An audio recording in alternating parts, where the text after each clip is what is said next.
नमस्कार बा प्रणाम बात तमाम जनता जनार्दन के हम उज्जवल नेमान। आज शिक्षा हमान कार्यक्रम को लेकर छपरा के 21 वर्षों के जो संस्थान चल रहा है जगदम कॉलेज के पास आईसीटी, जो कि एक तरफ मैनेजिंग डायरेक्टर और मैनेजिंग डायरेक्टर और डायरेक्टर साहब और इस संस्थान से जुड़े लोग हमारे साथ दो और लोग हैं। इनसे मैं बातचीत करना चाहूँगा कि आखिर शिक्षा में जो मिसाल 21 वर्षों से समाज के लिए इन्होंने जो दिया है, आखिर समाज से क्या मिल पाया और शिक्षा में छपरा से डिजिटली में बड़ा बदलाव क्या कर पाए।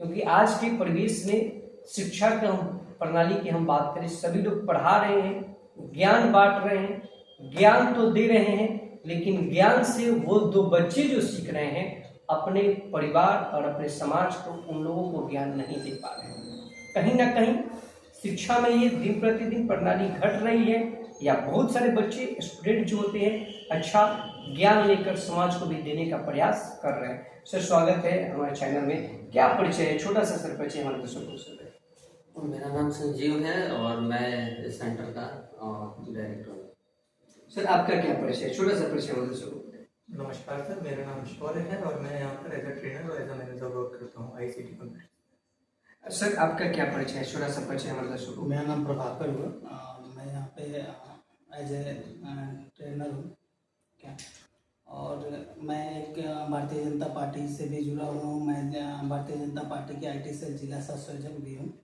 और सबसे बड़ी चीज़ है कि सबसे पहले तो आपके चैनल के माध्यम से जितने लोग देख रहे हैं उनको बहुत बहुत आभार और धन्यवाद कहूँगा, और सबसे पहले आपको बहुत बहुत शुक्रिया अदा करूँगा।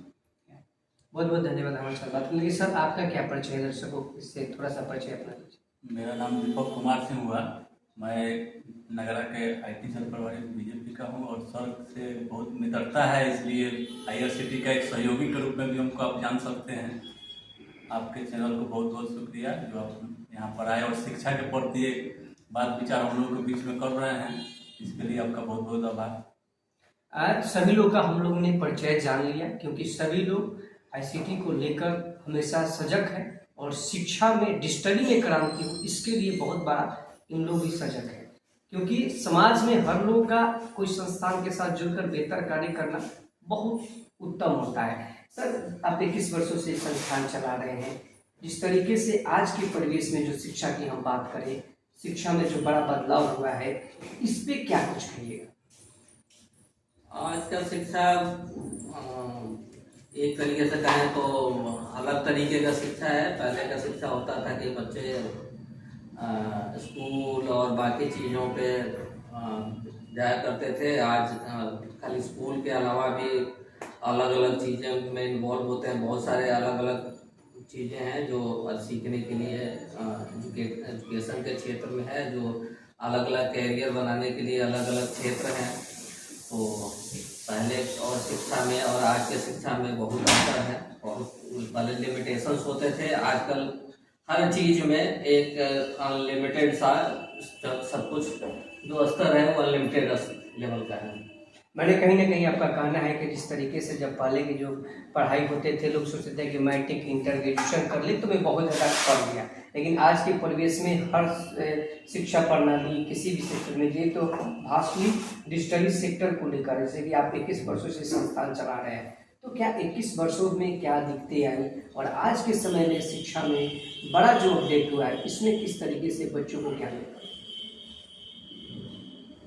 आज का शिक्षा तो क्या, अभी मैं इस पे क्या ज़्यादा कुछ तो नहीं बोल पाऊँगा कि आज में क्या अपडेट आया है, क्योंकि अपडेट तो हर पल और हर समय अपडेट होता रहता है। जो बहुत सारी चीज़ें हैं, अब मान लीजिए कि पहले के ज़माने में लोग 12th हो या ग्रेजुएट कर ले तो वो बोलते हैं ग्रेजुएट है।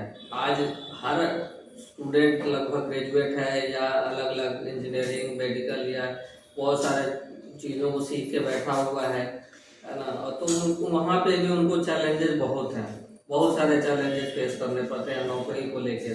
सबसे जो आजकल चैलेंजेस है रोजगार का, क्योंकि आज के डेट में जो हमारे पास शिक्षा तो का लेवल तो बढ़ रहा है, लेकिन जो रोजगार का लेवल है वो एक लेवल तक ही है, जिसके वजह से जो समस्याएं हैं वो बहुत सारी हैं।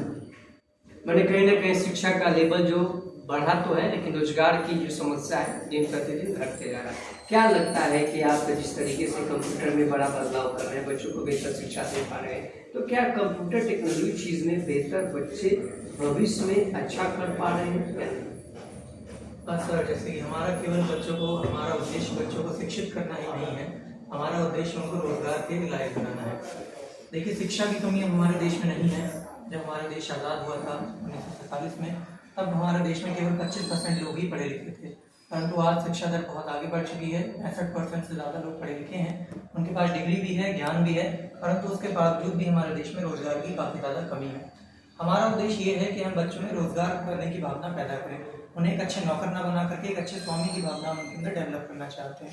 कंप्यूटर एजुकेशन के माध्यम से हम उन्हें बताना चाहते हैं कि कैसे वो अपना साइबर कैफे ओपन कर सकते हैं, किस प्रकार से फ्रीलांसिंग के जरिए वो अपना बिजनेस डेवलप कर सकते हैं। अगर उनको, जैसे कि हम ये भी जानते हैं कि हमारा देश सबसे युवा देश है, 60% हमारे पास युवा हैं, और विदेशों में रोजगार तो काफ़ी ज़्यादा है पर उनके पास में वर्कर्स नहीं है।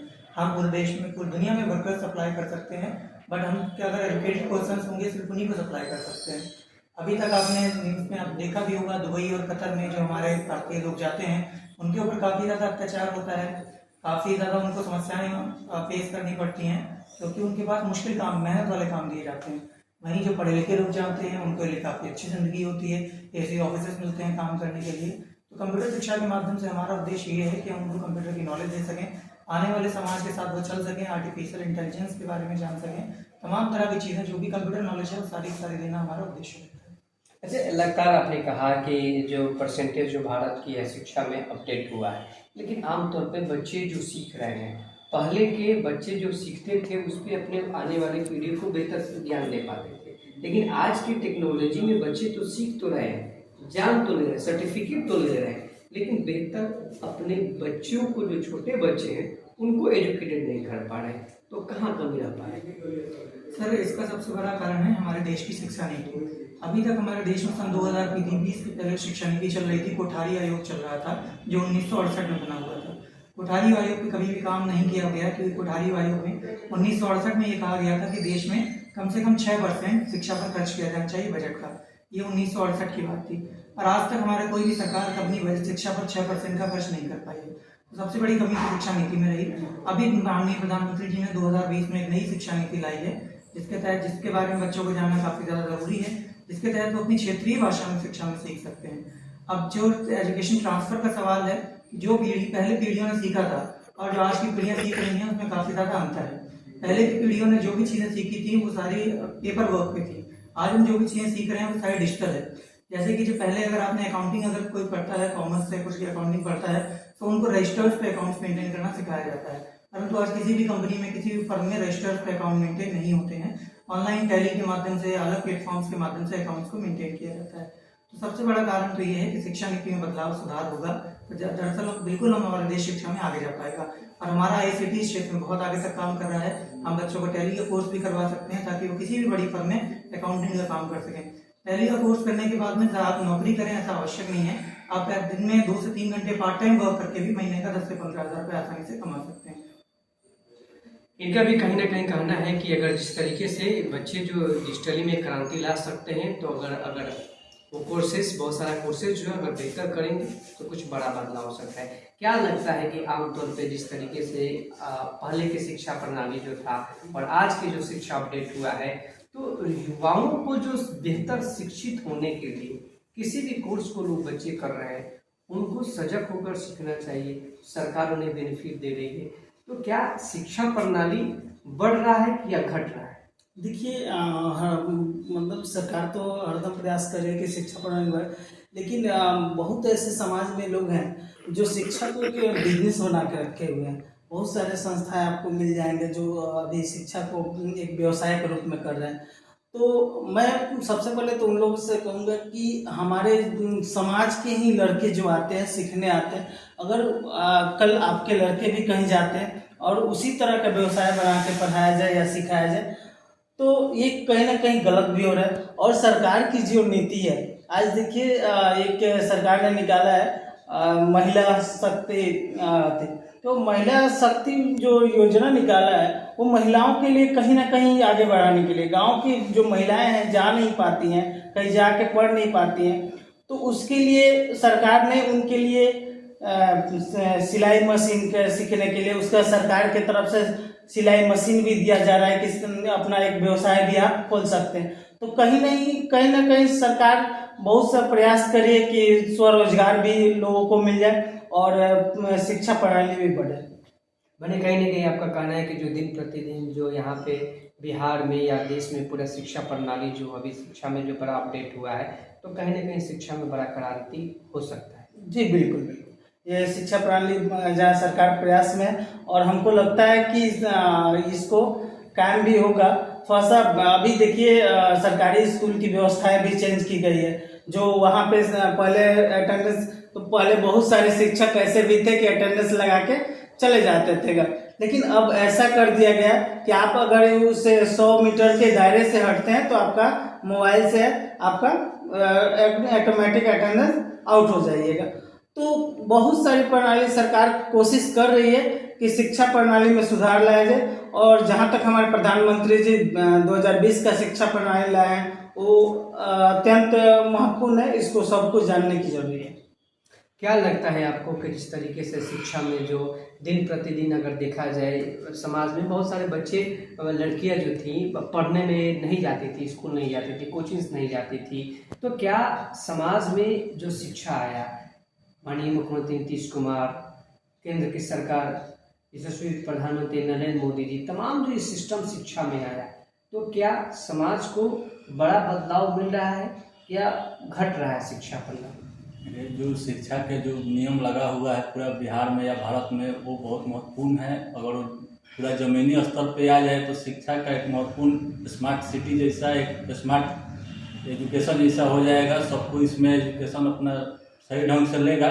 ज़्यादातर महिलाओं जो है वो आज के डेट में शिक्षा के प्रति बहुत जागरूक हो रही है, मतलब कि लड़कों के प्रति, और इसके लिए मतलब कि बहुत धन्यवाद कहेंगे सबको, सरकार को भी और प्रधानमंत्री जी को भी धन्यवाद। एक और आपसे सवाल रहेगा कि दिन प्रतिदिन देखा जा रहा है बहुत सारे यहाँ पे संस्थान तो खोल रहे हैं। आपने कहा कि संस्थान बहुत सारे लोग पैसे कमाने के लिए खोल रहा है, यहाँ पे बहुत सारे कॉलेज पैसे कमाने के लिए खोले जा रहे हैं, स्कूल पैसे कमाने के लिए खोले जा रहे हैं, कोचिंग पैसे कमाने के लिए खोले जा रहे हैं। लेकिन वो जो प्राइवेट संस्थान जो बेहतर शिक्षा दे पा रही है, क्या गवर्नमेंट संस्थान शिक्षा उतना बेहतर दे पा रही है?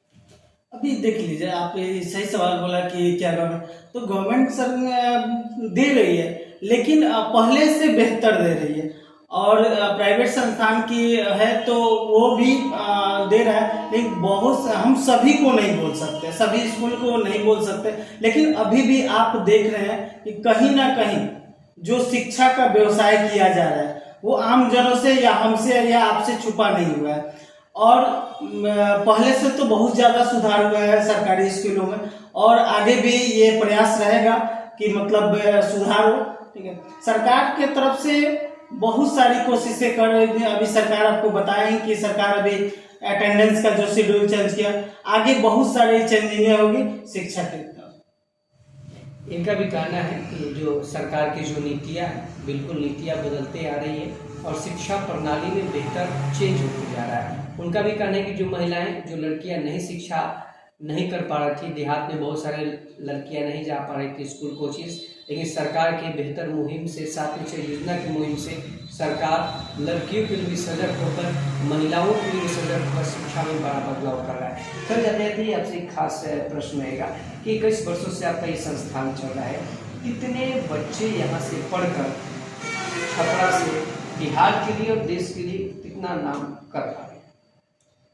अब तक हम लोग लगभग 5000 प्लस लोगों का, स्टूडेंट लोगों का यहाँ से ट्रेनिंग कंप्लीट करवाया हुआ है, जिसमें से मुझे लग रहा है कि ऑलमोस्ट 20% लोग जो हैं जो अच्छे जॉब में हैं, बाकी लोग भी एक एवरेज जो एक जॉब में होना चाहिए वो जॉब में है, बाकी कुछ लोग हैं जो सेल्फ डिपेंड है और अपना कुछ कार्य कर रहे हैं। क्या कहिएगा यहाँ के जो सारण में जो शिक्षा दिन प्रतिदिन अपडेट, और जो लोग अपने बच्चों को अशिक्षित मानते हैं, बच्चियों को नहीं पढ़ाना चाहते हैं, बेटे को अच्छे विद्यालय में डाल देते हैं, बेटियों को नहीं पढ़ा पाते हैं, बेटियों को नहीं अच्छा एकेडमी नहीं दे पाते हैं, तो उन अभिभावकों के लिए क्या करेंगे? नहीं, ये तो गलत है। मान लीजिए कि अगर बेटे पढ़ रहे हैं तो बेटियां भी पढ़ेंगे, क्योंकि आज के डेट में सरकार का स्कीम है बेटी पढ़ाओ बेटी बचाओ। तो अगर नहीं पढ़ा रहे हैं तो एक तरीके का वो क्राइम ही है। अगर उनको भी चाहिए कि अपने बच्चों को, अपने बच्चियों को बेहतर से बेहतर एजुकेशन दें। क्या करता है आईसीटी बेटियों के लिए? आपके एकेडमी के द्वारा बेहतर क्या शिक्षा दिए जाते हैं आईसीटी के माध्यम से? हमारे पास अलग अलग स्कीम्स हैं, कुछ गवर्नमेंट्स के भी स्कीम है, कुछ जैसे कि अभी हम लोग का ICT का ही मुहिम है, जो मुख्यमंत्री नारी शक्ति योजना के तहत जो बच्चियों को, महिलाओं को उनको अलग अलग स्किल सिखा के और नौकरी तक ले जाने का एक मुहिम चलाया जा रहा है, जिसमें ICT भी बढ़ चढ़ के हिस्सा ले रहा है। और आने वाले समय में हम कोशिश करेंगे कि बेहतर से बेहतर दर के हिसाब से उनको नौकरी और रोजगार दिलाया जा सके। अभी हमारे साथ आईसीटी के डायरेक्टर जो बात कर रहे थे, इनका कहना था कि जो समाज में लड़कियां नहीं पढ़ पा रही थी वो बिल्कुल आज समाज में अपडेट हो रही हैं, महिलाएं शिक्षित हो रही हैं, लड़कियां शिक्षा की ओर आगे बढ़ रही हैं और समाज में शिक्षा के प्रति लोगों को जगना होगा, क्योंकि समाज में जो लोग अभी अशिक्षित थे उनको शिक्षा को जो लोग नहीं जान पाते थे, बच्चियों को प्राइवेट स्कूल में नहीं भेज पाते थे, लेकिन आज के परिवेश में बच्चियाँ भी बढ़ चढ़ में प्राइवेट स्कूल में, प्राइवेट संस्थान में और सरकार की जो योजनाएं हैं उसमें बढ़ चढ़ कर हिस्सा ले रही हैं। और सरकार की सभी योजनाएं धरातल पर उतारने के लिए ऐसे मैनेजमेंट करता अपने सारण में और अपने बिहार में है, जो कि शिक्षा के प्रति सजग होकर अच्छा एजुकेशन देकर समाज को सुदृढ़ बनाने में, एजुकेशन के सेक्टर में बेहतर बनाने में, डिजिटल के सेक्टर में अच्छा करने के लिए बेहतर प्रयास कर रहे हैं। ऐसे तमाम मैनेजमेंटों से और यहाँ के अभिभावकों से मैं निवेदन करूँगा कि ऐसे संस्थान में अपने बच्चों को भेजें ताकि उनका बेहतर शिक्षा मिल पाए और उनका भविष्य बेहतर हो पाए। अपील और निवेदन करूँगा कि जो जगदम कॉलेज के पास ICT एकेडमी जो है, कंप्यूटर संस्थान जो है, इस संस्थान में अपने बच्चों का नामांकन कराएं और बेहतर भविष्य बनाकर अपने शिक्षा प्रणाली को, कंप्यूटर डिजिटल प्रणाली को मजबूती लाएं, क्योंकि शिक्षा में एक कंप्यूटर का भी अंग आपके शिक्षा के लिए बहुत बड़ा योगदान होता है, ताकि आप बेहतर बने और शिक्षा कंप्यूटर का ग्रहण करके अच्छा एकेडमी से पढ़ लिख कर और अच्छे जगह आप नौकरी करें, ये भी बहुत बड़ा अहम भूमिका है कंप्यूटर का। तो जाते जाते आप सभी से अपील करूंगा, यहाँ पे नामांकन कराएं और अपने बच्चों का भविष्य बेहतर बनाएं। जय हिंद, जय भारत, जय भारत।